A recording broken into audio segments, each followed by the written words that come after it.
Okay, let's get cooking on these dishes inspired by Captain Estes. We're getting started with the shrub. It's very simple. It's just 4 cups of berries, 3 cups of sugar, and 2 cups of a nice vinegar. You don't want to use a harsh white vinegar. Instead, a nice white wine vinegar would be great here.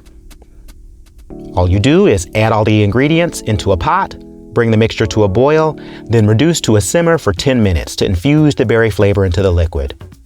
Once cooked, chill the shrub and strain it. Drinking vinegar may sound strange, but think of your other favorite sweet and sour cocktails, lemon drop martinis, margaritas, or the classic whiskey sour. This is the same flavor profile, just with berries. Trust me, it's very good. This shrub is a great mixer to add to your favorite beverage. Today we've got a sugar-rimmed glass that's filled with ice, mint, a few citrus twists, and a rosemary sprig. Add some wine, then finish it off with a hint of shrub and an orange slice for garnish. Doesn't that look refreshing?